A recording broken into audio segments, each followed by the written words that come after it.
গ্রামের গলিতে সকাল থেকেই ঢোল বাজতেছিল, বাচ্চারা একসাথে রঙের বল নিয়ে দৌড়াদৌড়ি খেলতেছিল, গ্রামের বড় ভাইয়েরা মিলে একসাথে ঘোল খেতেছিল। আজকে হোলি, তাই চারদিকে রঙের বন্যা বইছিল। অন্যদিকে তুংতুং তার ঘরের দরজা বন্ধ করে তার স্ত্রীর সাথে একটি কোনায় বসে আছিল, কারণ এর আগের বার তুংতুংকে আরজু ভাই আর আমিত ভাই মিলে কাদার মধ্যে ফেলে দিছিল।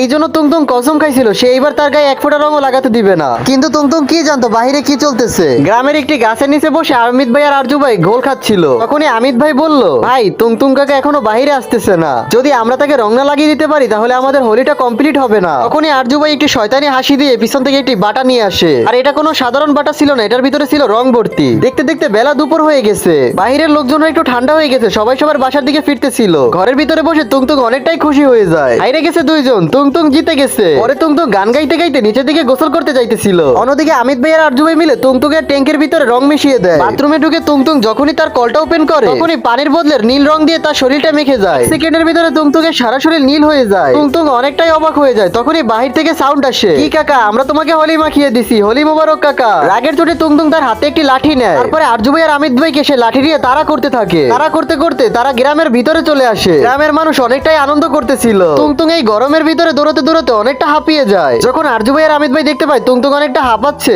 আরজু ভাই তখন এক গ্লাস ঘোল এনে তুংতুংকে খাইতে দেয়। আমিত ভাই তখন হাসি মুখে বলল, কাকা আগে তুমি এই ঘোলটা খেয়ে নাও, তারপরে মিলে আমরা আবারও দৌড়াদৌড়ি করবানে। তুংতুং এক শ্বাসে গোল এক গ্লাস পুরোটা খেয়ে ফেলে। ঠান্ডা গোল গলার ভিতরে যাওয়ার সঙ্গে সঙ্গে তুংতুং এর রাগ একেবারে পানি হয়ে যায়। আর তুংতুং আরজু ভাই আর আমিত ভাইকে বলে, আরে তোরা দুইজন তো আমাকে নীলা ভূত বানাই দিছো, কিন্তু এখন আমি তোদেরকে কি বানাই তোরা সেটা দেখ। এই কথা বলেই তুংতুং দৌড়ে গিয়ে এক মুঠ লাল রং নেয়। পরে আরজু ভাই আর আমিত ভাইয়ের গালে রং লাগিয়ে দেয়। তুংতুং একবারে নীলা ভূত হয়ে গেছিল, তাই তার বউ হাসতেছিল। তুং দৌড়ে তার বউর কাছে চলে যায়, তারপরে তার গালেও রং লাগিয়ে দেয়। নীল তুংতুং সবাই মিলে একসাথে অনেক মজা করতেছিল। বন্ধুরা, তোমাদের জন্য তো আমি সবসময় কষ্ট করি। আজকে তোমরা আমার জন্য নিচের এই ভিডিওতে গিয়ে একটি লাইক একটি কমেন্ট করে আসো প্লিজ।